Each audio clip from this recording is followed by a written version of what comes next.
Upon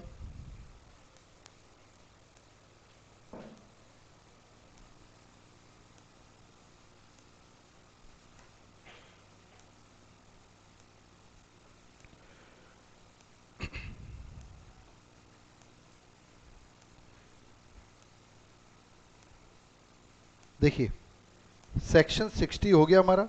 60 is what? Transfer of income without transfer asset. इसको एक एक एग्जांपल के साथ समझिएगा, क्वेश्चन आज देखेंगे अपन। Section 61 is what? Income arising from revocable transfer of asset. ठीक है, माइक रख लीजिए ना, ऊपर रख लीजिए,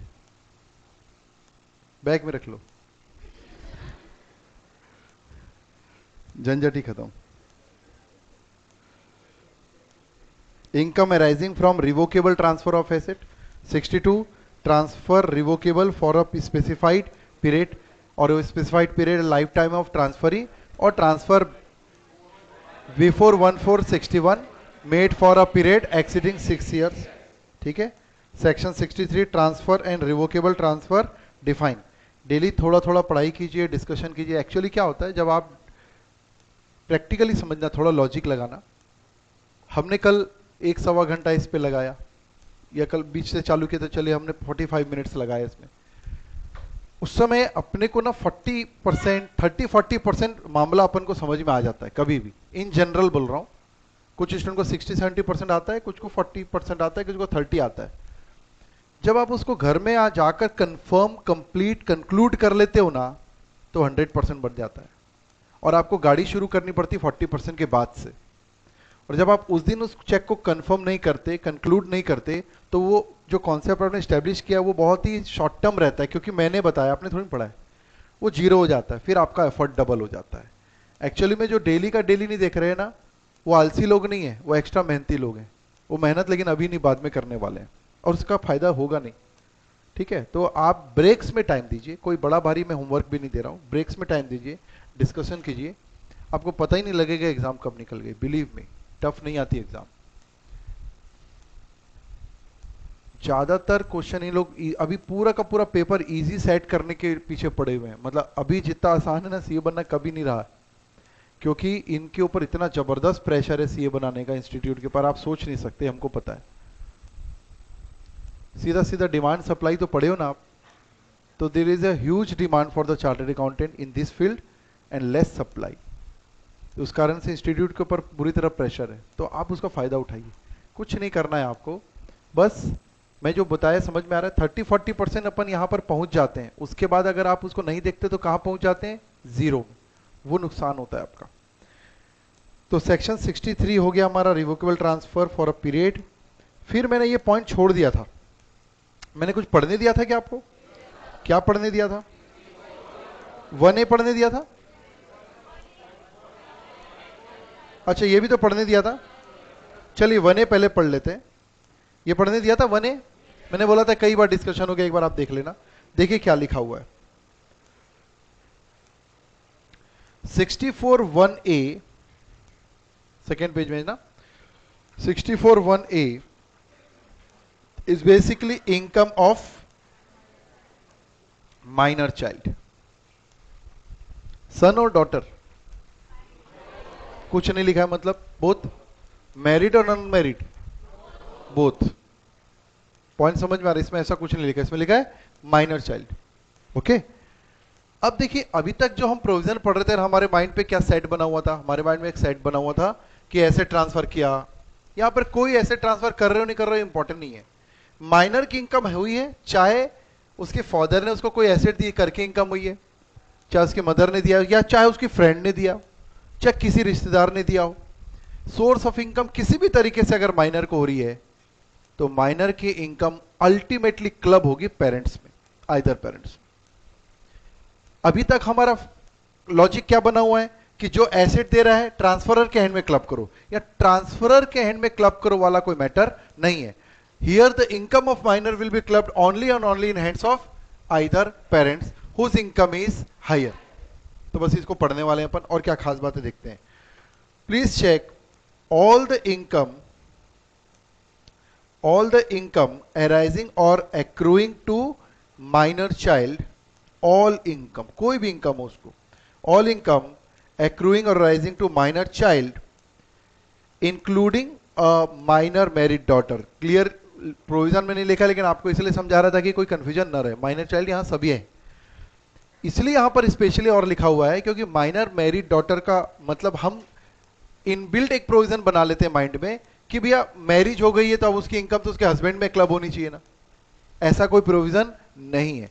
मैरिज के बाद भी माइनर अगर है तो इनकम कहां क्लब होगी? पेरेंट्स में. पॉइंट समझ में आ रहा है? तो एक प्रोविजन तो नहीं लिखा है, लेकिन हमको एक फीलिंग आती है कि भाई अब तो शादी के बाद जो है उसके इनकम को हस्बैंड में क्लब करना चाहिए, लेकिन ऐसा कोई प्रोविजन नहीं है. शैल be included in the total income of his और हर parent.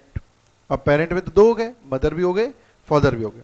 The income of minor child shall be included with the income of that parent whose total income before including the minor's income is higher. इस clubbing के just पहले देख लेंगे, दोनों की total income निकालेंगे और टोटल इनकम ऑलरेडी जिसकी ज्यादा है उसी में क्लब करेंगे. आइडिया क्या है, समझ में आ रहा है इसके पीछे? माइनर की इनकम आप स्लैब बढ़ाना पर्पज है. माइनर की इनकम इसलिए डाइवर्ट किया होगा किसी ने, यार स्लैब बच जाएगा, तो इन्होंने भी इस दिमाग से प्रोविजन बनाया जिसकी ज्यादा है उसी में जोड़ेंगे. नहीं तो इससे होता क्या मालूम, अगर हाइयर वाला प्रोविजन नहीं बनाते तो इसमें क्या करते, मान लो मिस्टर ए मिसेज ए है, मिसेज ए हाउस वाइफ है, मिस्टर ए की इनकम है, तो मिस्टर ए अपने माइनर को सोर्स ऑफ इनकम शिफ्ट करता और माइनर को जो इनकम होती उसको अपनी वाइफ में, मतलब उसके पेरेंट में, उसकी वाइफ में जुड़वा देता, तो इससे फायदा, इसे कोई टैक्स में उसको बेनिफिट मिलता. पॉइंट समझ में आ रहा है? इसलिए प्रोविजन ऐसा बना है. इसके बैकग्राउंड स्टोरी में आप ऐसा जा सकते हो. तो फाइनली क्या सीखा? Minor's all income will be club in hands of either parents whose total income is higher before this clubbing. ये लिखा हुआ है. Now the parent in whose total income the income of minor child or children are included shall be entitled to exemption. अब क्योंकि income जोड़ दिए हैं किसी पेरेंट में तो उसको एक एग्जेम्पशन दिया गया सेक्शन 1032 में, ₹1500 पर चाइल्ड. अभी पता नहीं इतना सी एग्जेम्पशन क्यों दिया गया, बट है. और यहां पर मिस्टेक बहुत करते हैं हम माइनर की इनकम पेरेंट्स में जोड़ तो देते हैं, लेकिन 1500 का एग्जेम्पशन देना भूल जाते हैं, क्योंकि 1500 के एग्जेम्पशन के बारे में क्वेश्चन में कोई इंफॉर्मेशन नहीं रहती ना जी. तो अगर मान लो माइनर की इनकम 10,000 रुपए है और 10,000 रुपए उसके मान लो फादर में जुड़ गया, तो फादर पे 10,000 रुपए जोड़ेंगे और माइनस 1500 रुपीज की हम देंगे एग्जेम्पशन अंडर सेक्शन 1032. ठीक है. लेकिन यहां पर एक बात हमको यह समझना चाहिए कि अगर इनकम ही 1000 जुड़ रही है तो एग्जेम्पशन 1500 नहीं दे सकते. Exemption always be restricted to the income. तो इसलिए यहां पर एक वर्ड लिखा हुआ है मैक्सिमम. दो बच्चों की इनकम जुड़ सकती है किसी एक ही पेरेंट में? बिल्कुल. तो दो बच्चों की जुड़ेगी तो 1500 एक बच्चे का, 1500 दूसरे बच्चे का, अलग अलग मिलेगा. Now the following income of minor child shall however not be clubbed in hands of his और पेरेंट्स. नॉट बी क्लब्ड, ये एक प्रकार से क्या हो गया? ये एक्सेप्शन हो गया. कब क्लबिंग नहीं होगी? There are cases income from manual work done by him, मतलब माइनर कोई मैनुअल वर्क करता है और उससे वो इनकम खुद अर्न कर रहा है तो वो क्लब नहीं होगा. और activity involving application of minors skill, talent और specialised knowledge and experience. Child artist होते हैं कई, तो अगर चाइल्ड आर्टिस्ट है और वो अपने परफॉर्मेंस से कोई इनकम अर्न कर रहा है तो वो भी क्लबिंग नहीं होगी. तो यार क्लबिंग नहीं होगी तो क्या होगा? वो इनकम चार्जेबल नहीं होगी क्या? होगी. किसके हैंड में? माइनर भी एक पर्सन है. सही है कि नहीं? पर्सन के डेफिनेशन में क्या? इंडिविजुअल. तो इंडिविजुअल मतलब माइनर, 1 साल का बच्चा भी एक पर्सन है, तो उसका रिटर्न अलग से जाएगा. इससे उसको बेनिफिट मिल रहा है कि लॉस हो रहा है? हाँ जी, बेनिफिट मिल रहा है, क्योंकि उसको फिर से अलग से रिटर्न में फैमिली में उस माइनर की 2.5 लाख रुपए की लिमिट मिलेगी ना जी. 87A का रिबेट मिलेगा. पॉइंट समझ में आ रहा है? अगर है तो माइनर के अलग से एक रिटर्न जाएगा, उसका बकायदा पेन लिया जाएगा. ये बात अलग है कि माइनर रिटर्न में साइन ना करके उस पर रिटर्न पे साइन कौन करेगा? उनके गार्जियन या पेरेंट्स करेंगे. वो एक अलग मैटर है, लेकिन माइनर का अलग रिटर्न जाएगा. मतलब फैमिली में अगर दो पर्सन है, मिस्टर ए मिसेज ए और उसका एक बच्चा है उसका, तो उस केस में उसके अगर पर्सनल टैलेंट की इनकम है तो कितने रिटर्न जाएगा? 3. उसका अलग रिटर्न जाएगा, तो इसका बेनिफिट मिलेगा फैमिली को टैक्स में। और अगर क्लब होगी तो फादर की इनकम या मदर की इनकम का स्लैब बढ़ेगा, दोनों में फर्क है। और एक और केस दिया है जब क्लबिंग नहीं होगी, इनकम ऑफ माइनर। कौन सी इनकम में क्लब नहीं होता है? कि मैनुअल वर्क से इनकम या उसके खुद के टैलेंट से इनकम, और या फिर कैसी भी इनकम क्लब नहीं होगी अगर माइनर हैंडीकैप्ड है। Income of minor suffering from any disability, और ये डिसेबिलिटी की डेफिनेशन हम पढ़ेंगे जब डिडक्शन पढ़ेंगे, specified in section eighty U. Eighty C से एटीयू पढ़ते हैं ना अपन, क्या है? Deduction after GTI, after gross total income. तो ये लास्ट सेक्शन है जो कि डिसेबल पर्सन को दिया जाता है। तो पक्का है कि वहां पर डिसेबल पर्सन किसको माना जाएगा उसके बारे में डेफिनेशन होगी, तो वहां लिखा हुआ है। तो these are the exception. Section 45 sorry section 64 1E। Again if you revise, minor's income, minor's all income even in case of minor married daughter will be clubbed in hands of either parents whose income, whose total income I would say is higher before this clubbing, and once the income is added to either parent, it will get exemption under section 1032 up to rupees 1500 per child, correct hai? But in some cases this clubbing would not be applicable. The case is if the income is generated by minor from their manual work or their personal talent, and all the income if the minor is disabled person defined by section 80U। Exception हो गया। Point समझ में आ रहा है? तो ये थोड़ा सा इंपॉर्टेंट भी है, एग्जाम पॉइंट ऑफ व्यू से काफी प्रैक्टिकली यूज होता है ये।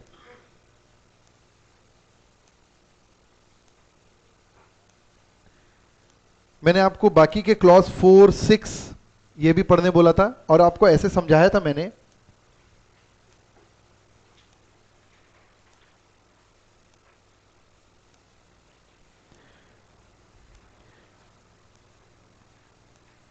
किसको ट्रांसफर कर रहे हैं इसमें income?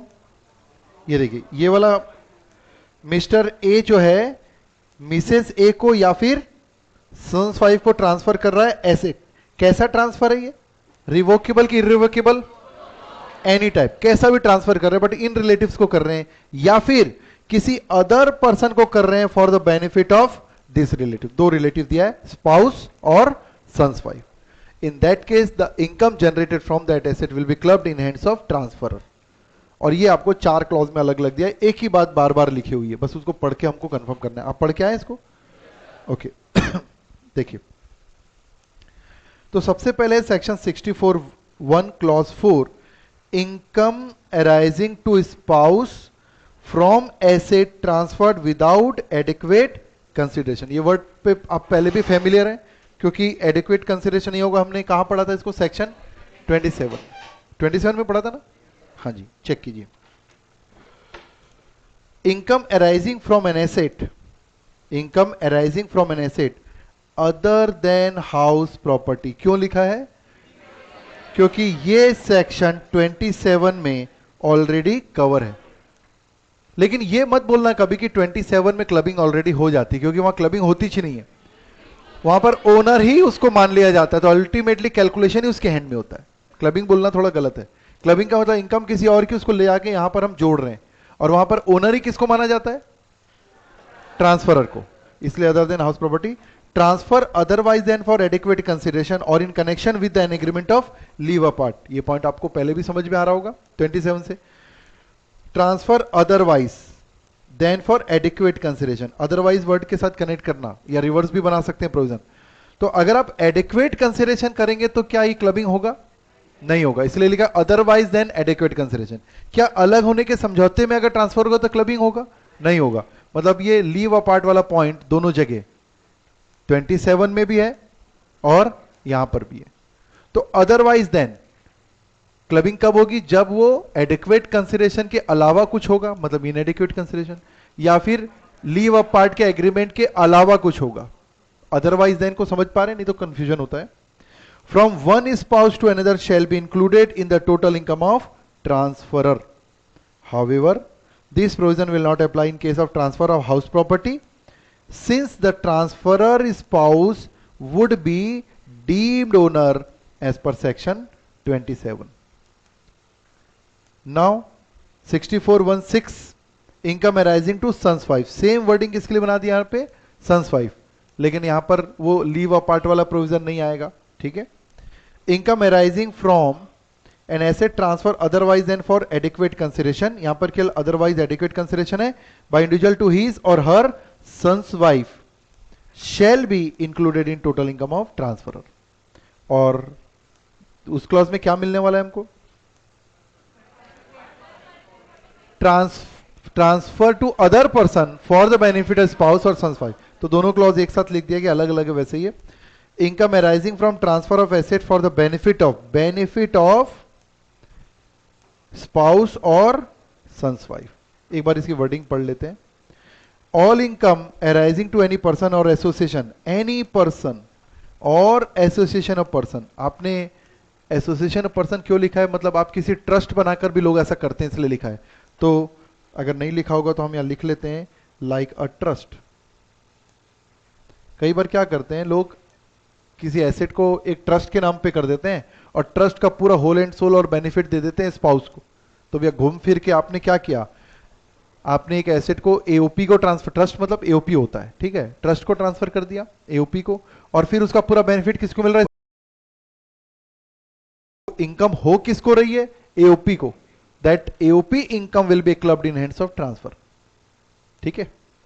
All income arising to, किसको इनकम हो रही है, एनी पर्सन और AOP from asset transfer without adequate consideration is included in the income of transferor to the extent such income is used by the transferee for the immediate और deferred benefit, immediate मतलब तुरंत benefit मिल रहा है या धीरे धीरे मिल रहा है, deferred benefit of transferors spouse और sons wife। वर्डिंग चेक कीजिए, तो कितनी क्लबिंग होगी, पूरी क्लबिंग नहीं होगी। अगर ट्रस्ट बना दिया, ट्रस्ट को हर महीने 1 लाख की इनकम हो रही है, उसमें से 10,000 रुपए उसके स्पाउस को शिफ्ट हो रहा है, तो क्लबिंग होगी 10,000, पूरी शिफ्ट, पूरी क्लब नहीं होगी। कहां लिखा है ये word, to the extent such income is used by. एक बार खुद से पढ़ी वर्डिंग, प्रोविजन तो मैंने बता ही दिया था, वर्डिंग चेक कीजिए।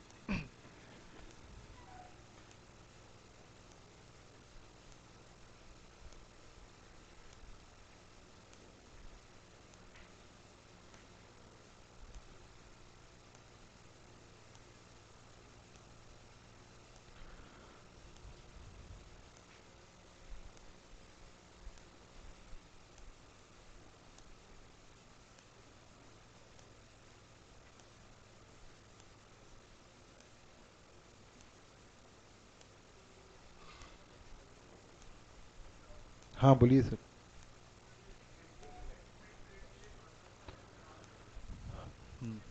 हाँ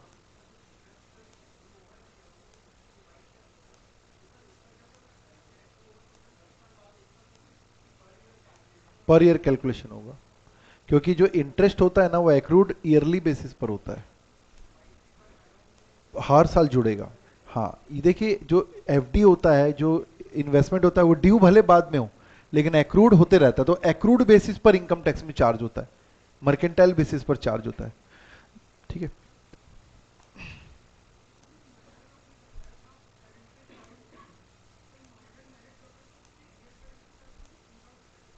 नहीं, रियल पेरेंट्स, मदर फादर पे, mother in law father in law पे नहीं।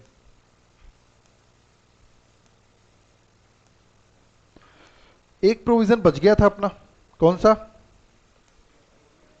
6412, मैंने बोला था ये मैं बता दूंगा आपको क्या चीजें, समझिए मैं आपको थोड़ा प्रैक्टिकली समझा देता हूं इसको।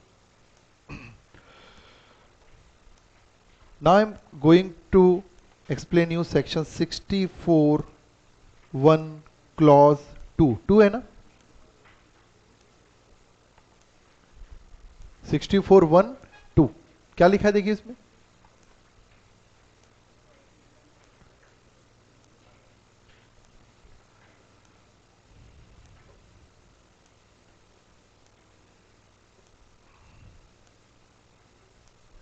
देखिए बाद में पढ़ते हैं, पहले समझिए, बहुत सिंपल है। एक पार्टनरशिप फर्म है, ठीक है, या भी कोई भी कंसर्न है और एनी कंसर्न, चाहे प्रोप्राइटरशिप हो, फर्म हो, कंपनी हो, वॉट एवर, ठीक है, और इस कंसर्न में मिस्टर ए है, उसका सब्सटेंशियल इंटरेस्ट है। ये वर्ड समझते हैं क्या? सब्सटेंशियल इंटरेस्ट समझते हैं एनीवन? सब्सटेंशियल इंटरेस्ट का मतलब होता है कि उसमें, उस कंसर्न में वो 20% या उससे ज्यादा का हिस्सेदार है या ओनर है। पॉइंट समझ में आ रहा है? अगर पार्टनरशिप फर्म है तो उसका हिस्सा कितना है उसमें? 20% या उससे ज्यादा। अगर कंपनी है वो तो 20% या उससे ज्यादा उसके पास शेयर के राइट है, वोटिंग राइट वाले शेयर है। और अगर प्रोप्राइटरशिप है तब तो अकेला ही मालिक 100% हो गया, ठीक है। तो सब्सटेंशियल इंटरेस्ट का अभी समझ लीजिए मतलब 20% और मोर उसके पास राइट है। मतलब कहीं ना कहीं इस कंसर्न का मिस्टर ए क्या है? ओनर है, पूरी तरीके से या पार्टली। इसका मतलब ये निकला कि इस कंसर्न में मिस्टर ए की कुछ ना कुछ चलती है, कुछ ना कुछ दखल है। अब हो क्या रहा है, मिसेस ए को इस कंसर्न से कोई रेम्यूनरेशन वगैरह मिल रहा है या कोई कमीशन मिल रहा है या कोई सैलरी नाम से कुछ भी मिल रहा है। अब कोई भी कंसर्न किसी को भी सैलरी या रेम्यूनरेशन क्यों देता है? कोई ना कोई सर्विसेज मिल रही होगी, ठीक है। अब मिसेज, जब जांच की गई तो पता लगा मिसेज ए के पास ऐसा कोई टेक्निकल नॉलेज नहीं है या कोई ऐसी कंपेटेंसी नहीं है कि वो सैलरी दी जा रही है। हमने चेक किया अकाउंट्स तो पता लगा मिसेस ए को जो है ना इंटरनल अकाउंटिंग या इंटरनल ऑडिट के लिए कुछ पेमेंट करता है हर महीने 25,000 रुपए, ठीक है। तो हर महीने उसको 25,000 रुपए पर मंथ मिल रहा है। क्यों मिल रहा है? Internal audit. मिसेज ए का जब चेक किया गया डिग्री तो 12th फेल, और कोई अनुभव भी नहीं है कि कोई भाई कहीं पे किसी काम किया हो, ऐसा कोई अनुभव नहीं है। तो ये क्या चल रहा है, कुछ समझ में आया क्या? क्या चल रहा है, क्यों चल रहा है ऐसा? एनीवन? एनीवन? हाँ जी बताइए मैडम। हाँ जी, फर्म की नेट प्रॉफिट, कंसर्न की नेट प्रॉफिट कम हो जाएगी। और मिस्टर ए ऐसा क्यों करवा रहा है? वो क्या, उनके और भी पार्टनर होंगे, उन लोग भी ऐसे कर रहे होंगे ताकि कंसर्न में प्रॉफिट ज्यादा हो रहा होगा तो टैक्स ज्यादा हो रहा होगा। तो उन लोग ने सोचा चलो यार अपनी अपनी वाइफ को अपन सैलरी दे देते हैं तो अपना क्या हो जाएगा, अपने बिजनेस में नेट प्रॉफिट कम हो जाएगा तो हमारा टैक्स लाइबिलिटी कम होगी। बेटी वेरी गुड, समझ में आ रहा है? तो इसके लिए सेक्शन 6412 बनाया गया है। और 6412 में क्या लिखा है ये तो बेस बता दिया मैंने, बस एक ही लाइन लिखी है कि इसको जो भी रेम्यूनरेशन मिल रहा है ना, किसको? मिसेज को, वो रेम्यूनरेशन मिस्टर ए के हैंड में क्लब कर दिया जाएगा। Clubbed in hands of Mr ए। इसको पढ़कर अगर आप खुद फील करेंगे तो ऐसा फील कर सकते थे कि रेम्यूनरेशन को कंसर्न में वापस क्लब कर दिया जाएगा, बट ऐसा प्रोविजन नहीं है। इसको किस में क्लब कर रहे हैं? क्योंकि रिलेशनशिप है यहां पर, सीधा सीधा किस में क्लब कर रहे हैं? मिस्टर उसके हस्बैंड में, या अगर रिवर्स है तो उसकी वाइफ में, हस्बैंड स्पाउस में क्लब होगा। क्या प्रोविजन समझ में आ रहा है आपको? ऐसा क्या क्या कंडीशन है चेक कीजिए। The remuneration is given to the spouse of individual in whose concern the individual have substantial interest, and this consideration, this remuneration etc is paying by concern without any adequate knowledge or competency। अगर Mrs ए को remuneration दिया जा रहा है और बाकायदा वो उस पर काम कर रही है और कंपिटेंसी है तो उसके इसमें क्लबिंग होना चाहिए क्या? नहीं होना चाहिए, तो होगी भी नहीं। पॉइंट समझ में आया? हाँ जी। फर्म को बेनिफिट है ना, इसलिए तो मैंने पहले ही बोला आपको ऐसा लग रहा होगा कि कंसर्न में जोड़ा जाएगा क्योंकि लॉजिक वहीं लेके जाता है, बट ऐसा प्रोविजन नहीं है। प्रोविजन किस में ऐड करने के लिए बोलता है? मतलब ये माना गया कि इस फर्म से mister A he indirectly salary उठा रहा है। भाई उस सैलरी का तो डिडक्शन मिलना चाहिए ना फर्म को, तो मिस्टर ए ही सैलरी उठा रहा है, ये माना गया एक प्रकार से।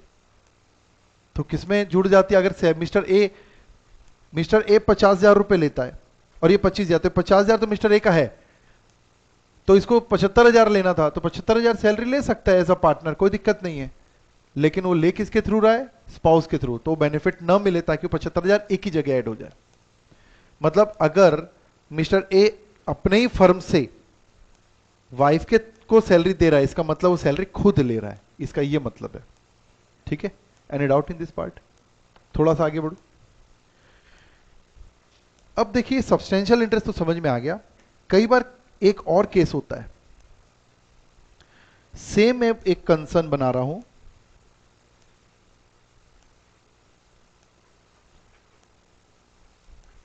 अब इस कंसर्न में mister A having substantial interest and missus A, इसका भी सब्सटेंशियल इंटरेस्ट है। कुछ समझ में आ रही बात? दोनों ही उस फर्म में पार्टनर है, ठीक है, इसमें तो कोई दिक्कत नहीं है, और दोनों को ही मिल रही है सैलरी या रेम्यूनरेशन। अब ये जो सैलरी ना, ये वाली सैलरी, ये जो है ना जबरदस्ती दी जा रही बिना वर्किंग के, ये सैलरी तो जिनाइन है मान लेते हैं अपन, और ये वाली सैलरी जो है मिसेज ए को दी जा रही है वो जबरदस्ती दी जा रही है, या ऐसा करते हैं कि दोनों ही सैलरी जबरदस्ती दी जा रही है, नहीं तो फिर तो वन साइडेड हो जाएगा, तो समझ ही जाएंगे अपन, ये इनकम इधर क्लब करना है बस। मतलब दोनों salary without any adequate knowledge दी जा रही है, या mister A missus A owner जरूर है, इन्वेस्टमेंट जरूर किए, लेकिन सैलरी के लिए कोई काम नहीं कर रहे हैं। मतलब वो सैलरी क्यों दी जा रही है, केवल कंसर्न के प्रॉफिट को कम करने के लिए, ताकि टैक्स लायबिलिटी को बचाने के लिए दी जा रही है। अब यहां प्रोविजन देखिए दोनों तरफ से एक जैसा एप्लीकेबल हो जाएगा। अगर आप मिस्टर ए की तरफ से देखें तो ये वाली, इसको मैं सैलरी 1 लिख देता हूं, इसको मैं लिख देता हूं सैलरी 2। मिस्टर ए की तरफ से देखें तो सैलरी 2 मिस्टर ए के हैंड में क्या होनी चाहिए, क्लब, सही है कि नहीं? लेकिन मिसेज ए की तरफ से देखें तो यहां पर भी क्या दिखेगा, इसका खुद का भी सब्सटेंशियल इंटरेस्ट और इसके स्पाउस को सैलरी मिल रही है जो कि जिनाइन नहीं है, तो यहां पर मिसेस ए में सैलरी 1 क्लब होना चाहिए। तो इससे तो पर्पस ही डिफीट हो जाएगा। सोच के देखो क्यों। मान लो दोनों को 50,000 सैलरी मिल रही है और प्रोविजन दोनों तरफ से लगा दिया हमने, तो ये 50,000 इधर चले जाएगा, ये 50,000 उधर चले जाएगा, फायदा क्या हुआ? क्लबिंग प्रोविजन का बेनिफिट डिफीट, क्लबिंग प्रोविजन का ऑब्जेक्ट डिफीट हो गया। समझ में आ रहा है कि नहीं आ रहा है? नहीं आ रहा है तो प्रोविजन तो एंड में हम रटेंगे, उसकी चिंता नहीं करना। तो इन्होंने प्रोविजन क्या बनाया होगा, कोई गैस कर सकता है क्या? हाँ जी बताइए, हाँ जो भी हाथ उठाए बताइए। हाँ, कंसर्न में जोड़ देंगे, हाँ जी। और कोई? जिसके हायर इनकम से जोड़ देंगे, हाँ जी।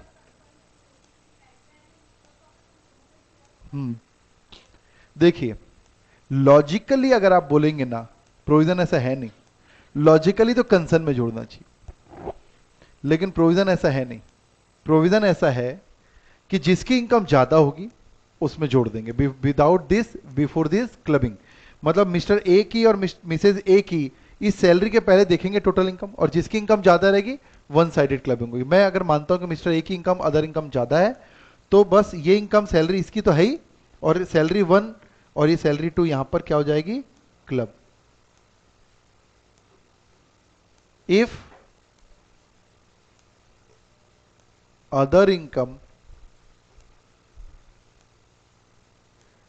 Of Mr A is higher,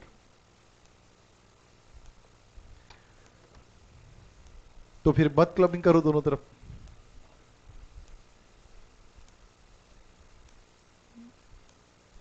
दमदार क्वेश्चन है ये। दोनों की इनकम सेम हो गई तो क्या करोगे? तो कोई प्रोविजन नहीं है इसके बारे में, और अगर कोई प्रोविजन ना हो तो आप क्लबिंग प्रोविजन से बाहर आ जाओगे।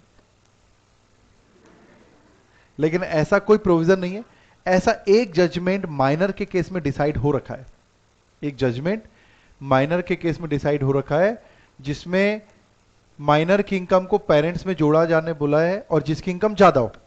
इससे, इस जजमेंट से कुछ सीखेंगे नहीं, लेकिन लॉ के बारे में काफी अच्छा इंटरेस्टिंग चीज सीख सकते हैं अपन।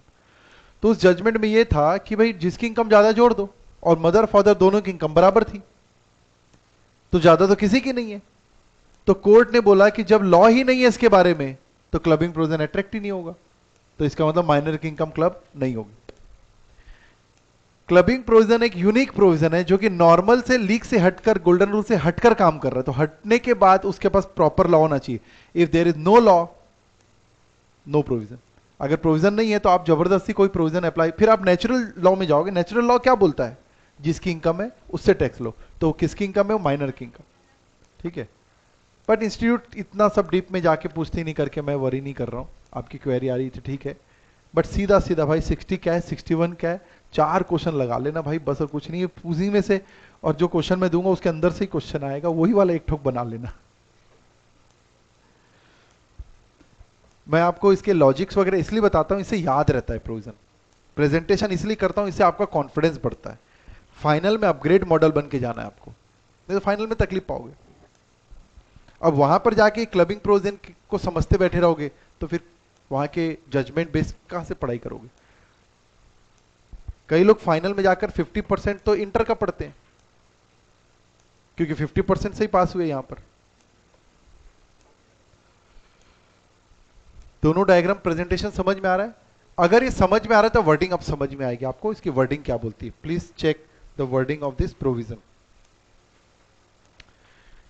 64(1)(2) ये चैप्टर तो ऐसा है कि अगर आपने 4-5 डायग्राम बना के रखे ना तो रिवीजन के दौरान कुछ नहीं होता, केवल देखते हैं सेक्शन, प्रेजेंटेशन हम अपनी देखते हैं, ओके ये खत्म खत्म। 5 मिनट के अंदर पूरा चैप्टर खत्म हो जाता है। 5 मिनट से 6वां मिनट नहीं लगता। और अगले 10 मिनट में रिप्रेजेंटेटिव क्वेश्चन को हम देख लेते हैं, एक आध क्वेश्चन बना लेते हैं। 15 मिनट से ऊपर का रिवीजन डिमांड नहीं करता, लेकिन लोग 2 घंटा 15 मिनट, 3 घंटा 15 मिनट, एक दिन 15 मिनट देते हैं। समझ रहे बात को? 15 मिनट का ये काम।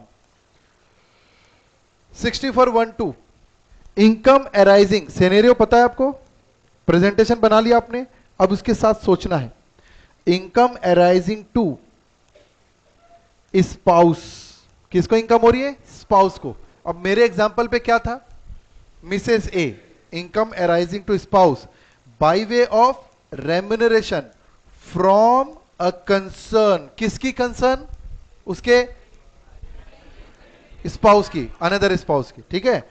इन which the individual has substantial interest. पूरी कहानी वो डायग्राम में मैंने इसलिए बनाई कि स्पाउस को रेम्युनरेशन मिल रहा है from a concern in which such individual having substantial interest. बस अब हम सब्सटेंशियल इंटरेस्ट को और एग्जांपल के थ्रू एलोबरेट कर लेंगे, आगे हो जाएगा। तो क्या लिखा होगा इसमें, पढ़ लेते हैं। Such income arising to spouse is to be included in the total income of individual.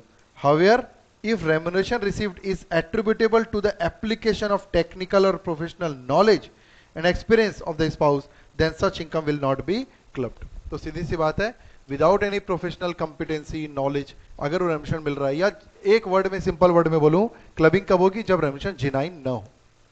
अगर सिंपल वर्ड बोलो तो it will not genuine, then it club. If it will be genuine, then it will not club. Any doubt in section 64(1)(2)? और मैंने दोनों substantial interested होंगे तो क्या होगा उसके बारे में डिटेल प्रोविजन में मिल जाएगा। तो हम समरी देख रहे हैं फिलहाल, वो मैंने आपको एक्सप्लेन किया।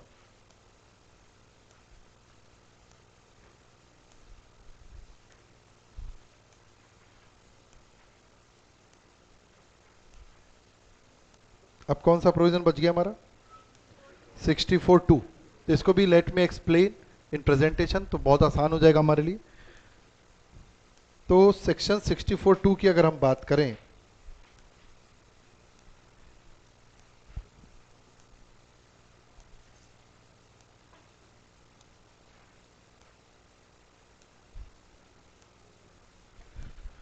हाँ जी,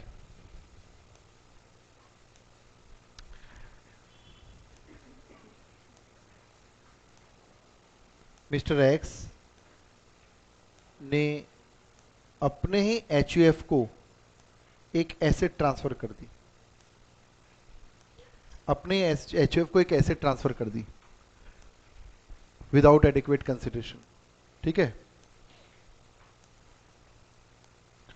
मतलब मिस्टर एक्स इस एचयूएफ का मेंबर है, ठीक है, करता हो या अदर मेंबर, उससे फर्क नहीं पड़ता।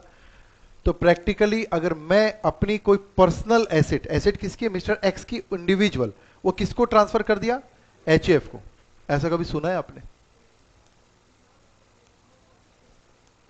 प्रोविजन तो बाद में बात करते हैं, मैं प्रैक्टिकल बात कर रहा हूं। मैंने अपनी एसेट फैमिली दे दी, यहां तो उल्टा होता है, फैमिली को बोलते मेरा हिस्सा दो, अलग करो। समझना क्या हो रहा है। यहां पर मैंने जो एसेट बनाई, मैंने अपनी फैमिली को बोला भाई ये तुम्हारी है, सबकी सबकी साझा बना देते हैं इसको, और बंटवारा होगा सबको बांट देना, मेरे को अकेले नहीं चाहिए। मैं इसलिए पूछा, ऐसा कभी होता है? रेयर है। तो आपको ये भी समझना चाहिए, ठीक है। लेकिन ऐसा क्यों हुआ, उसकी इनसाइड स्टोरी थोड़ा लेट कोशिश करेंगे समझने की। ऐसा क्यों, क्या क्या मोटो था इसके पास? इसका मोटो कुछ नहीं था। उस एचयूएफ में कौन थे ये बताता हूं अब मैं, और उसके बच्चे। समझ रहे ना? एचयूएफ में अगर वो खुद, उसके ब्रदर्स, उसके पेरेंट्स, उसकी वाइफ और उसके बच्चे, मतलब bigger HUF including the smaller HUF, ठीक है। अगर ऐसा रहता तो ऐसा कभी नहीं होता। तो पक्का लोग ऐसी प्लानिंग करते हैं, उन्हीं के लिए बनाया गया। तो वो इनसाइड स्टोरी को हटाई, क्योंकि आप जब दिल से पढ़ोगे तो एक क्वेश्चन अपने आप आएगा, ऐसा क्यों कर रहा है, मोटो क्या है इसका। तो मोटो यही है कि this HUF consist of only mister x, his spouse and children. अगर ये जॉइंट फैमिली होती, रियल जॉइंट फैमिली होती, जिसमें 2-4 भाई होते और भी हैं, पेरेंट्स भी होते, उसके भी बच्चे, भाई के भी बच्चे रहते, तो वो अपनी प्रॉपर्टी बनाकर एचयूएफ को कभी ट्रांसफर नहीं करता। इन दैट केस क्या होगा ये मेरे को बताने की जरूरत नहीं है। इस एचयूएफ उसके एसेट से क्या होगी? एसेट से होगी इनकम। और इनकम का क्या करना है? इसमें क्लब करना है। कोई डाउट इसमें? अंडर सेक्शन 64(2) बस इतनी सी बात है। इसके आगे की स्टोरी थोड़ा ध्यान से सुनना। तो मिस्टर एक्स ने अपने ही एचयूएफ को एक एसेट ट्रांसफर की, तो उस एचयूएफ को होने वाली जो भी इनकम है, it will be clubbed in hands of mister x. ये ट्रांसफर कैसा है? रिवोकेबल की इरिवोकेबल? कुछ नहीं लिखा है, मतलब एनी, वेदर रिवोकेबल ऑब्लिक इरिवोकेबल।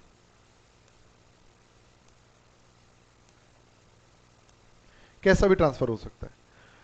अब प्रॉपर्टी मैं मानता हूं कुछ नहीं लिखा तो इरिवोकेबल ट्रांसफर ही हुआ होगा, क्योंकि देखिए रिवोकेबल ट्रांसफर की बात इसलिए हमको यहाँ नहीं करनी, क्योंकि रिवोकेबल ट्रांसफर होता है तो वैसे ही सेक्शन हमारे पास एचयूएफ क्या किसी को भी ट्रांसफर करेगा तो सेक्शन 61 है। तो बेसिकली हम इरिवोकेबल ट्रांसफर पे कॉन्सेंट्रेट कर रहे हैं। प्रॉपर्टी किसकी हो गई अब यहां पर? एचयूएफ की। अब एचयूएफ का कभी बंटवारा तो हो सकता है ना। तो अब इस एचयूएफ का अगर बंटवारा होता है, पार्टीशन, ठीक है, तो एचयूएफ का हो गया बंटवारा, पार्टीशन हो गया। तो एसेट सब वाली एसेट सबको डिस्ट्रीब्यूट होगी। तो एक हिस्सा मिस्टर ए को मिलेगा, एक हिस्सा मिसेस ए को मिलेगा, और भी मेंबर हो सकते हैं उनको भी मिलेगा। ये सुनो, हो सकता है उसके ब्रदर हो, ठीक है, एचयूएफ तो ऐसा कोई डिफाइन नहीं किया है, ब्रदर हो, सबको हिस्सा मिलेगा। तो जो हिस्सा इसके स्पाउस को मिला है ना, उस हिस्से की इनकम को अगेन क्लब करेंगे।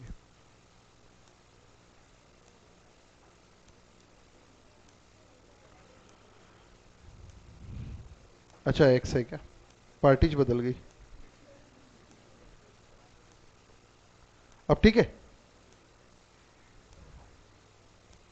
भाई, या तो इसको मिस्टर ए कर दो या इनको मिस्टर एक्स कर दो, जैसा भी है। वो ए चल रहा था ना, तो ए चल, हाँ जी, पॉइंट समझ में आया क्या? तो जो हिस्सा उसके स्पाउस को मिला है, उस हिस्से की एसेट की जो इनकम है वो क्लबिंग होगी। और जो हिस्सा मिस्टर ए को खुद को मिला है, उसके क्लबिंग की जरूरत ही नहीं, वो तो वैसे भी इनकम उसी की होगी। और जो बाकी मेंबर को मिला है, अब उसकी क्लबिंग नहीं होगी, वो उनकी इनकम रहेगी। हाँ, बात कर लेते हैं उस पर।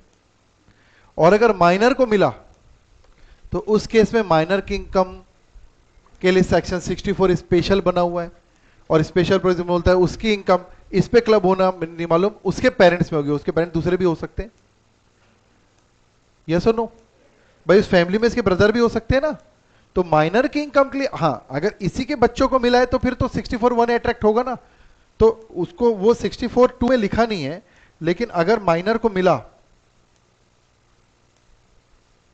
मास्टर ए को मिला, एक्स लिख रहे थे, एक्स एक्स एक्स लिखना, ए लिख रहे थे ए लिखना ना, नहीं तो कंफ्यूजन हो जाएगा। पॉइंट समझ में आ रहा है? तो ये वाली मास्टर ए मतलब उसका माइनर सन होगा, उसकी इनकम कहां क्लब होगी? वो 64(1) ए के हिसाब से, 2 के हिसाब से, इसलिए मैं यहां पर नहीं फोकस कर रहा था। 1 ए में क्या बोलता है? अब वो तो मिस्टर ए में भी हो सकती है, मिसेस ए में भी हो सकती है, जिसकी इनकम ऑलरेडी ज्यादा है, तो वहां पर मैं लिख देता हूं 64(1) ए।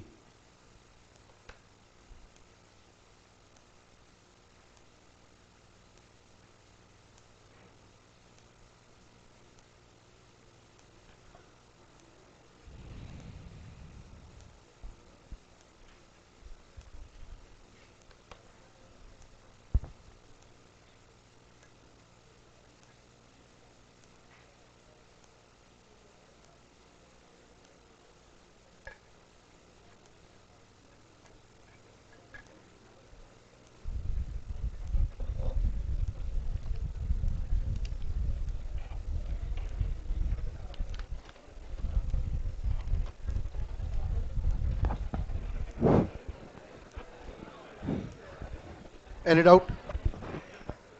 हाँ सर बताइए। हाँ sir,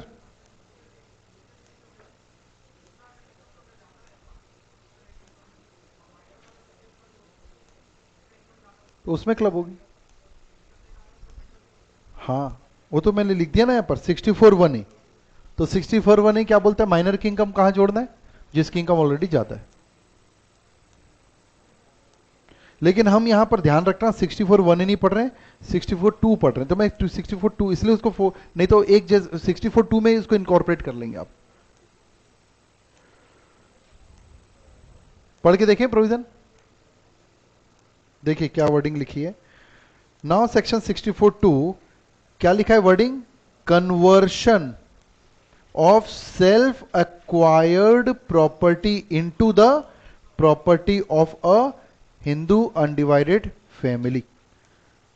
And the provision is that, दो पार्ट में लिखा है, where an individual who is a member of HUF, एक इंडिविजुअल जो उस HUF का मेंबर है, convert his individual property into the property of HUF of which he is a member, किसी भी HUF को नहीं, अपने ही HUF को, डायरेक्टली और इनडायरेक्टली, इनडायरेक्टली मतलब किसी ट्रस्ट के थ्रू भी अगर ऐसा किया है तो भी, to the family otherwise than for adequate consideration, पैसे लेकर अगर सेल किया है तब भी कोई दिक्कत नहीं है। The income from such property shall continue to be included in the total income of the individual. Wording से समझ में आ रहा है? और सेकेंड हाफ किसके लिए बना है? पार्टीशन के लिए।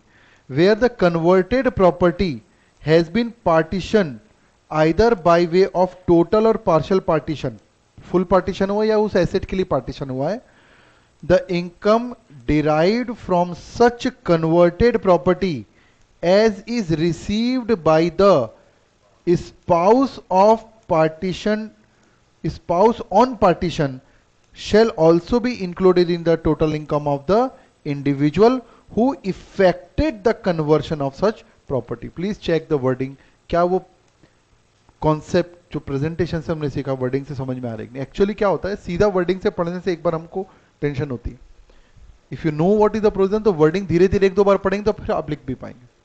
चेक कीजिए।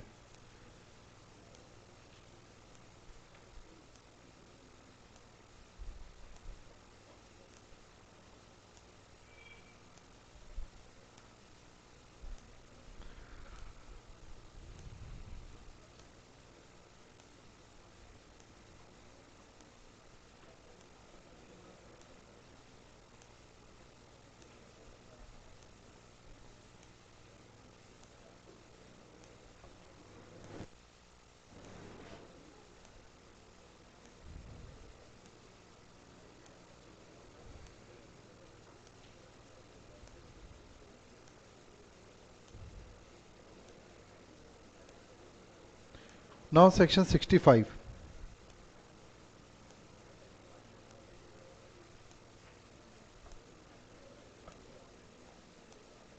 एक्चुअली 65 हमारे कोर्स में नहीं, बस मैंने इसलिए हेडिंग डाल दी है, आपको ब्रीफली एक्सप्लेन कर देता हूँ, स्टडी में भी नहीं दिया है. Liability of a person in respect of income included in the income of another person.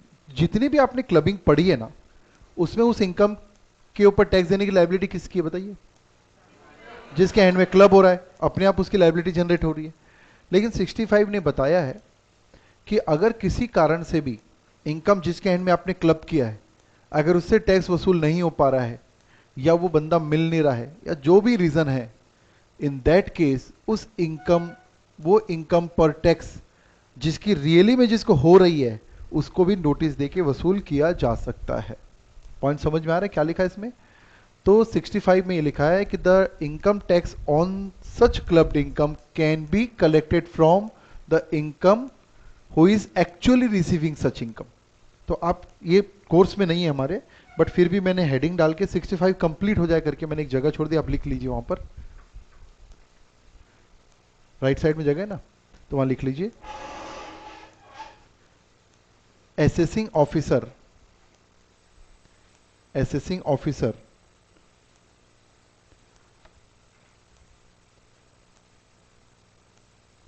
can collect tax,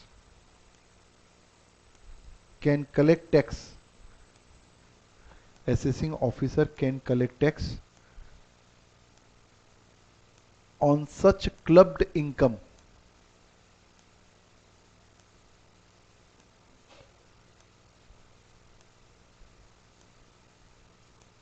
from transferee also.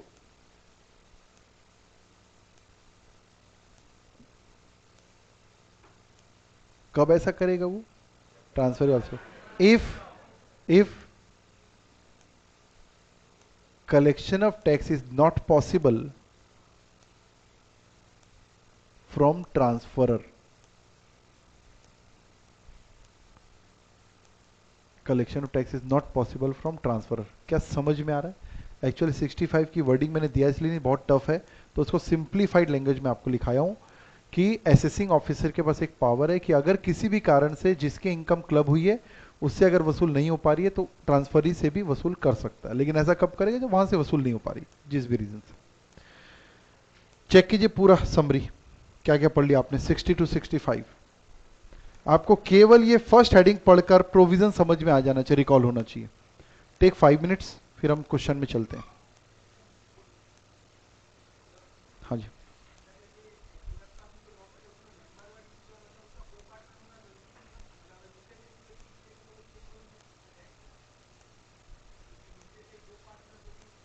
नहीं नहीं, मेंबर लिखा है. कुपार्शन, हाँ हाँ, मेंबर, एनी मेंबर. एचएफ का मेंबर लिखा है, कुपार्शनर होना जरूरी नहीं है.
8.5 इलिस्ट्रेशन 1, छोटे छोटे क्वेश्चन से अपडेट करते हैं अपने आप को. Please check illustration 1 in page number 8.5. Mr. Watson has transferred through a duly registered document the income arising from the godown. Calculator रख लेना भाई सॉल्यूशन के ऊपर, केवल हमको जज करना है और कुछ नहीं. Godown to his son, godown से उसको कोई रेंट इनकम हो रही होगी, उसको सन को ट्रांसफर कर दिया. Without transferring the godown, godown नहीं दिया. In whose hand will the rental income from the godown will be charged. Section 60 would be attracted. ये समझ में आ रहा है. और सेक्शन 60 में वो किसी को भी, सन को दिया है, किसी को भी ट्रांसफर करेगा तो income would be clubbed in hands of mister Watson. Point समझ में आ रहा है. अब ये बताओ मेरे को, यहां पर सन लिखा है, माइनर सन तो लिखा नहीं है. ठीक है, अगर ये माइनर सन होता तो क्या होता? ये नहीं पूछ रहा, मैं पूछ रहा हूं. क्लबिंग नहीं होती?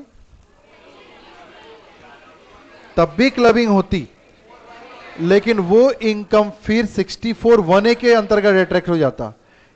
तो देखिए मैं आपको क्या समझाना चाह रहा हूं कि अगर ये माइनर सन होता तो सेक्शन 60 में भी कवर हो रहा है वर्सेस 64(1)(a) में भी कवर हो रहा है. What is the specific provision for that purpose? 64(1)(a. हाँ जी,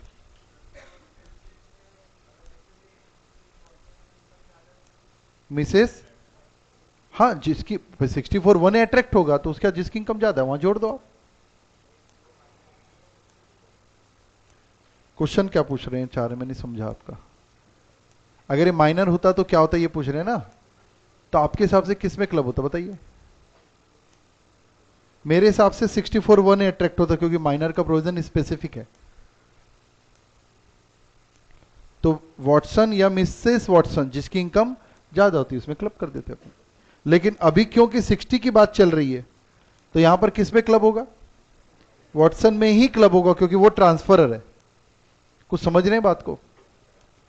आंसर पढ़िए इसका एक बार. Section 60 expressly state that where there is an transfer of income from an asset without transfer of an asset itself, such income shall be included in the total income of transfer. Hence, the rental income derived from the godown shall be clubbed in hands of Mr. Watson. Any doubt in question number 1? Question number 2 में आइए. Again, hold the calculator in your solution. Check. Mr. A hold share carrying 25% voting power in X Limited. कुछ समझ में आ रहा है? X limited में mister A का सब्सटेंशियल इंटरेस्ट है, ये चेक हो गया आपको. Mrs A is working as a computer software programmer in X limited at a salary of 30,000 per month. She is however not qualified for the job. मतलब as a computer software काम कर रही है लेकिन वो क्वालिफाइड नहीं है, मतलब जेन्युइन नहीं है सैलरी. तो साफ साफ दिख रहा है कि ये सैलरी जो कि मिसेस एक्स को किससे मिल रही है? एक्स लिमिटेड से मिल रही है, वो क्लब्ड हो जाएगी मिस्टर एक्स के हैंड में. क्या समझ में आ रहा है? By using the provision of section 64(1) clause 2, ये सब क्लॉज बोल दीजिए. बस वो ये क्वेश्चन पढ़कर आपको प्रोविजन रिकॉल करना है और कुछ नहीं, कोई न्यूमेरिकल नहीं है ये. ठीक है. The other income of Mr A and Mrs A are 7 lakh और 4 लाख. तो ठीक है, अदर इनकम तो जो जिसकी है वही रहेगी, बस उसमें किस में ऐड करना है. तो कुल मिलाकर मिस्टर ए की इनकम के बारे में विचार कीजिए. सॉल्यूशन के ऊपर कैलकुलेटर रख के ही बात करेंगे अपन. तो कैलकुलेटर के एक और यूज बताया मैंने आपको. 7 लाख रुपए किसकी इनकम है? मिस्टर ए की. उसमें एक उसको खुद को भी सैलरी मिल रही है क्या? नहीं मिल रही है. तो उसमें क्या ऐड हो जाएगी? 30,000 पर मंथ, मतलब 3,60,000, वो भी ऐड हो जाएगा. और नोट में क्या लिखूंगा मैं? 64(1)(2) के बारे में ले. और मिसेस ए की इनकम 4 लाख जो है बस ये रहेगी, और यहां पर वो 30,000 पर मंथ इनकम. भाई दोनों जगह तो नहीं जोड़ने वाले हैं ना. चेक कीजिए answer. Compute the gross total income mister and missus A. बस अब यहां पर क्योंकि सैलरी इनकम जोड़ रहे हैं तो सैलरी का एक छोटा सा प्रोविजन हमको पता रहना चाहिए. सैलरी हेड में एक स्टैंडर्ड डिडक्शन मिलती है 50,000. तो बस वो 50,000 की डिडक्शन, जैसे वहां 30% है एचपी हेड में, तो सैलरी हेड जब हम पढ़ेंगे तो और सीख लेंगे. But we should know that the standard deduction under section 16 would be available 50,000. तो वो तो क्लबिंग का पार्ट नहीं था, लेकिन देख लीजिए वैसे भी काम आएगा हमारे। तो मिस्टर ए की जो सैलरी है, मिसेज ए की जो सैलरी है वो क्लब जाएगी सैलरी रिसीव बाई मिसेज ए 3,60,000, और 50,000 की हमको क्या मिलेगी यहाँ पर डिडक्शन, और ये हो जाएगा 3,10,000, और other income 7 lakh, total 10 lakh. इसमें पूरा थ्योरी को पढ़िएगा। Mr A hold share 25% voting power in X limited, तो इसको हम क्या बोलते हैं, substantial interest in the company.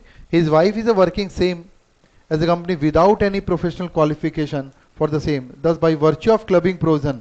अब एक क्लबिंग प्रोविजन में यहां पर आप लिख सकते हैं 6412, ताकि आप जाकर प्रोविजन पढ़ सकें।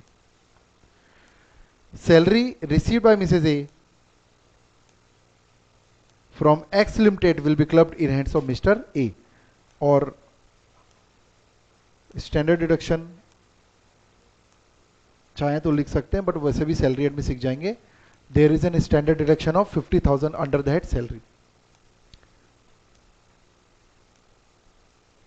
और मिसेज ए की इनकम कितनी आएगी, वो जो उसकी अलग से इनकम थी 4 लाख, बस वही आएगी। इलिस्ट्रेशन 2 समझ में आ रहा है? Any doubt?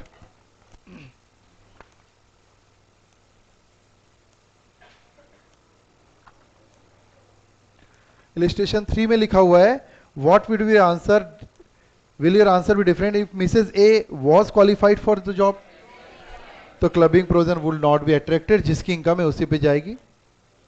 इलिस्ट्रेशन 3 कोई डिफरेंस नहीं आएगा, बट स्टैंडर्ड डिडक्शन माइनस होगा, प्लीज चेक कर लीजिए इसको भी।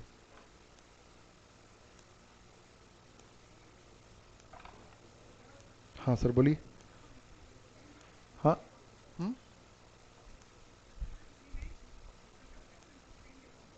16 कर दीजिए, 16, 15 लिखा गया गलती से, उसको 16 कर लीजिए।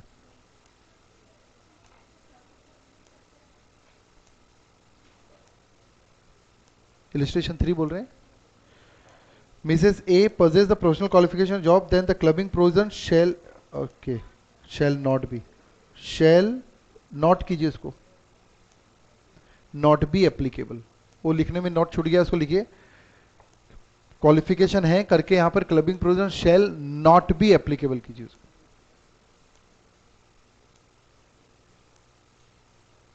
फिगर टैली कर लीजिए सही बना हुआ है कि नहीं। सेक्शन 16 कर लीजिए, 15 लिखा गया है।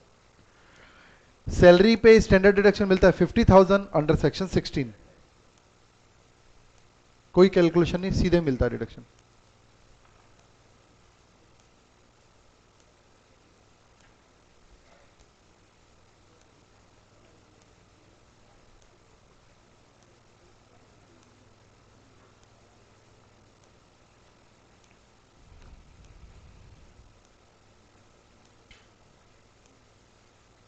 इलिस्ट्रेशन 4 भी पढ़ लेते हैं, उसी टाइप का दिख रहा है। Please come to the illustration 4। Mr B hold share 30% voting power in Y limited, Mrs B is working as an accountant in Y limited getting the income under that salary computed. Computed लिखने का क्या मतलब हुआ, वो सब minus करने के बाद फाइनल है, तो यहां पर कोई अलग से माइनस नहीं करना है। Without any qualification in the accountancy, Mrs B also receive 30,000 as interest on security. Mrs B owns house property which she has let out, जबरदस्ती के नए नए पॉइंट डाल दिया, हाउस प्रॉपर्टी हम जानते हैं, तो यहां पर owns house property which let out, rent receive from the tenant 6,000 per month, compute the gross total income Mr A and Mrs B. बनाइए आप, बाकी तो पॉइंट सेम है, हाउस प्रॉपर्टी वाला पॉइंट कैलकुलेटर में निकाल के चेक कीजिए, ए और बी की फाइनल इनकम निकालकर चेक करो आप निकाल पा रहे हो कि नहीं आंसर। अब हाउस प्रॉपर्टी में और कुछ नहीं दिया ना, इसमें म्युनिसिपल वैल्यूएशन नहीं दिया है, फेयर रेंट नहीं दिया है, तो जो एक्चुअल रेंट रिसीव मिल रहा है वही फेयर रेंट है और वही एआरआर है, तो आपका जीएवी वही निकलेगा। बस चेक करो कम से कम एचपी का डिडक्शन तो नहीं भूल गए हो। इंडिपेंडेंटली निकाल के देखिए, बना के देखिए इसको, वाउचिंग नहीं करना आंसर की, एग्जाम में नहीं बनने की गारंटी है।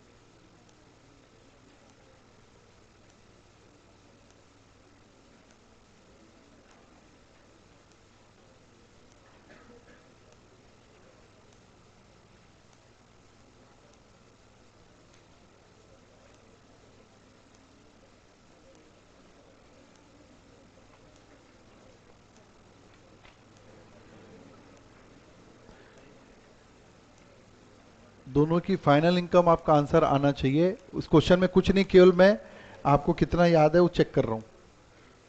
आगे आंसर क्लबिंग हुई है यहां पर, ठीक है। 30% रिडक्शन दिया एचपी हेड का, ठीक है।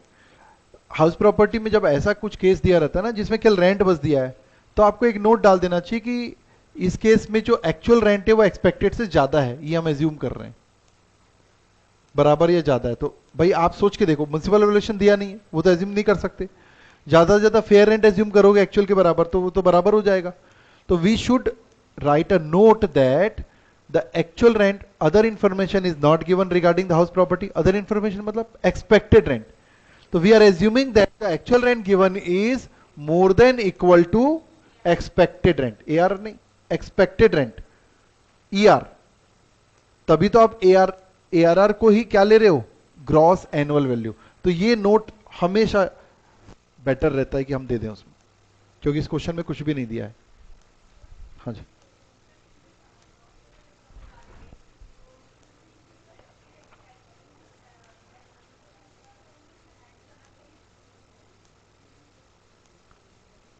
मिसेस बी की इनकम में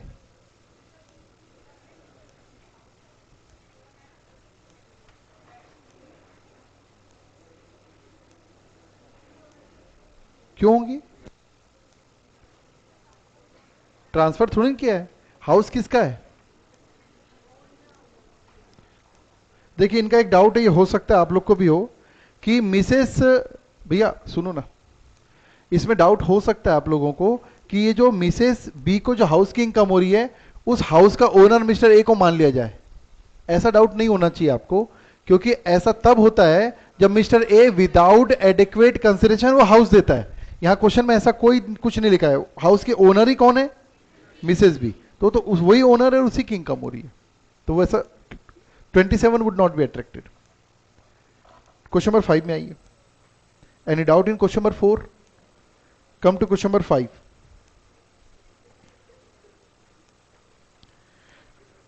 अब 5 में क्या, ध्यान से देखिएगा, थोड़ा कुछ नया मिलेगा जो मैंने पढ़ाया नहीं आपको, बट अब इस क्वेश्चन के थ्रू सीख रहे हम पहली बार। Mr. Vaibhav started a proprietorship business on 1/4/18 with a capital of 5 lakh. He incurred a loss of rupees 2 lakh during the year 18-19. Story समझ में आ रही है? तो बिजनेस शुरू किया, 5 लाख रुपए लगाकर 2 लाख का लॉस हुआ 18-19 में। To overcome the financial position, his wife, Mrs. Vaishali, a software engineer, gave a gift of rupees 5 lakh on 1/4/19, which was immediately invested in the business by Mr. Vaibhav. He earned a profit of rupees 4 lakh during the year 1920. अब story क्या बनी यहां तक आप check कीजिए। Question में यहां पर जो है उसकी वाइफ ने उसको 5 लाख रुपए दिए हैं, सही बात है कि नहीं? अब कोई भी इंडिविजुअल स्पाउस को अगर पैसे देते हैं या एसेट देते हैं तो उसकी इनकम क्लब होती है कि नहीं होती? अब यहां पर मिसेस वैशाली ने, उसकी वाइफ ने उसके हस्बैंड को क्या दिया है? 5 लाख। तो उस 5 लाख से कोई कमाई हो रही है क्या इसको? उसने बिजनेस में लगा दिया, और बिजनेस में लगा दिया तो बिजनेस से क्या हो रही है? इनकम। तो ये इनकम यहां पर क्लब होनी चाहिए। ये बात समझ में आ रही कि नहीं पहले बताओ? लेकिन पूरी इनकम क्लब तो होनी नहीं चाहिए। क्यों नहीं होनी चाहिए पूरी इनकम क्लब? अब ये अलग से मैंने नहीं बताया, लेकिन लॉजिक लगाओ आप कि इस बिजनेस से इनकम, ये जो हस्बैंड है इसका क्या नाम है? इसका वैभव। तो ये जो वैभव है इसके भी तो पैसे लगे ना इसमें। तो कुल मिलाकर क्या करना चाहिए? उस बिजनेस की इनकम में प्रोपोर्शनेट करना चाहिए हमको। कैसे प्रोपोर्शनेट होगा? कितनी इनकम हुई है इसमें? 4 लाख। तो बिजनेस इनकम हुई है इसकी 4 लाख, और कितना पैसा इसने दिया? इंटू 5 डिवाइडेड बाई क्या होना चाहिए? डिवाइड बाई होना चाहिए टोटल इन्वेस्टमेंट। और टोटल इन्वेस्टमेंट शुरू में उसने कितना किया था? 5 किया था, और प्लस 5 इसने दिया, और पिछले साल 2 लाख का लॉस हुआ। कुछ समझ में आ रही बात? ज्यादातर लोगों ने 10 लाख बोला, यही गलती करते हैं बस। पिछले साल का आपने प्रॉफिट या लॉस क्या विड्रॉ कर लिया था? क्या एक्स्ट्रा कैपिटल डाल दी थी? पिछले साल अगर प्रॉफिट होता तो ऐड होता। मतलब कुल मिलाकर प्रोपोर्शन कैसे करना है मैंने इसका प्रोविजन आपको नहीं बताया। मैं इसको ऐसा लगता था क्वेश्चन से सीधे सीख जाएंगे अपन, अब प्रोविजन लिखा हुआ है, हम पढ़ लेंगे। अगर किसी ने भी अपने स्पाउस को कोई पैसे दिए हैं और उस पैसे को उसने बिजनेस में लगा दिया, तो proportionate business income will be clubbed. Proportion कैसे निकालना है? Profit of the business into fund transfer, जो उसने को मिला है वो amount, divided by total capital employed. Total capital employed में जो उसका पैसा है वो, प्लस जो शिफ्टिंग हुई है वो, और अगर प्रॉफिट और लॉस है तो उसका एडजस्टमेंट। प्रॉफिट हुआ है पिछले साल तो ऐड होगा, और अगर लॉस है तो माइनस होगा। देखिए कितना आ रहा है,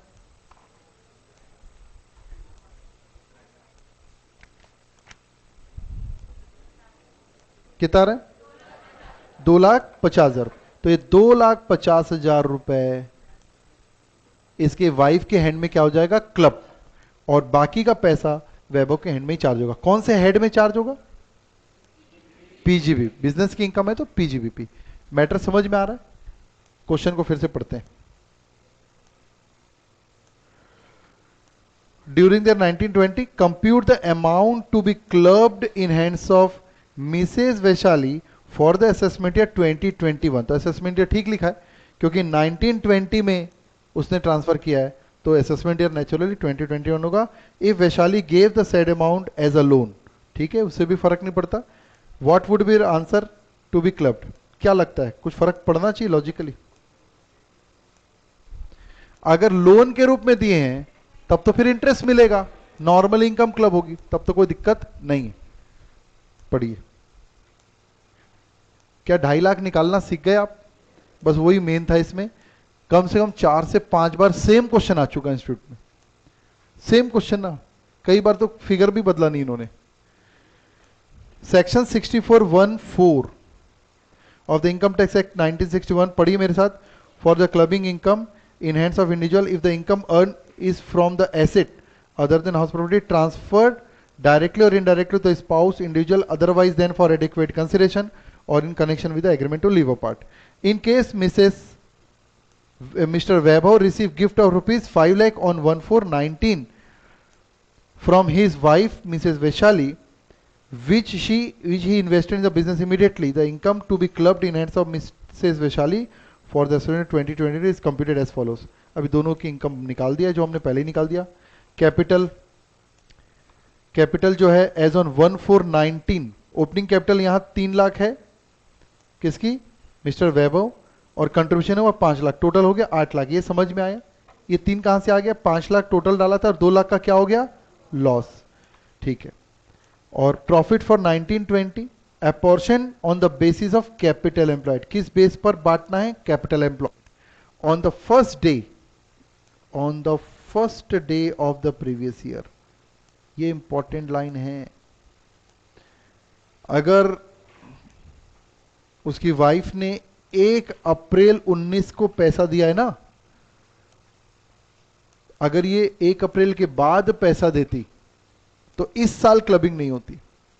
as on first day position देखी जाती कैपिटल एम्प्लॉयड की। तो 1920 का पहला दिन कौन सा है? 1 अप्रैल 19। और 1 अप्रैल 19 को क्योंकि उसकी वाइफ का पैसा है उसके बिजनेस में, तो कैलकुलेशन होगा।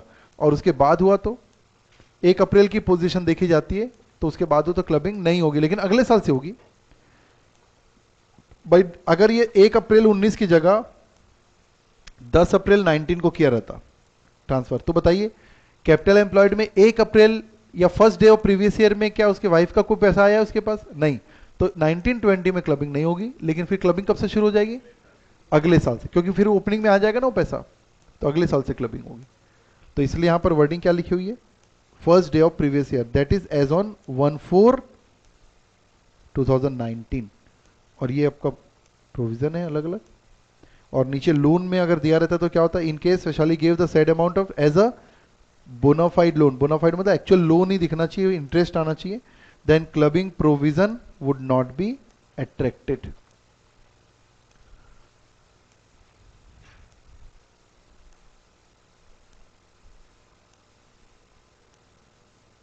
ये जो नोट लिखा है इसको कट कर दीजिए, फिलहाल समझ में नहीं आएगा, आईओएस पढ़ने के बाद आएगा।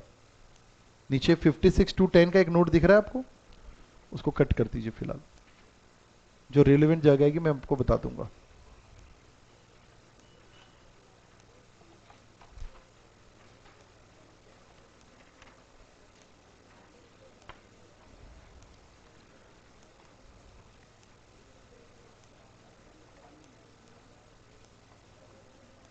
हमने टोटल क्वेश्चन 5 क्वेश्चन तक किया है, ठीक है। इन क्वेश्चंस को तो आप एक बार देख लेना, कोई डाउट है कि नहीं। और दूसरा, जितने प्रोविजन हमने देखे ना, उस प्रोविजन को डिटेल रीडिंग शुरू कर दीजिए आप। तो मैं आज का टारगेट आपको दे देता हूं, इलिस्ट्रेशन 5 तक जितनी थ्योरी है उसको एक बार फटाफट बहुत तेजी से पढ़ना है। 10-15-20 मिनट से ऊपर देना मत, थ्योरी इसको तेजी से पढ़ना है आपको।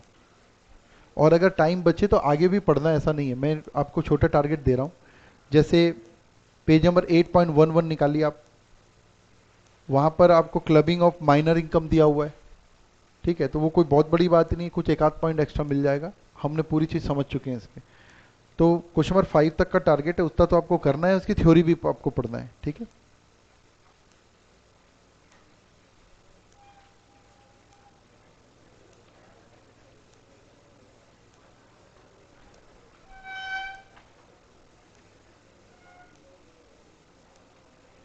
चैप्टर समझ में आ रहा है ये? हाँ जी। कितने लोगों को समझ में आ रहा है? कितने लोगों को टफ लग रहा है? किसी को टफ नहीं लग रहा है? तो आंसर क्यों नहीं देते फिर? कल मैं फिर पूछूंगा ना इसके क्वेश्चन।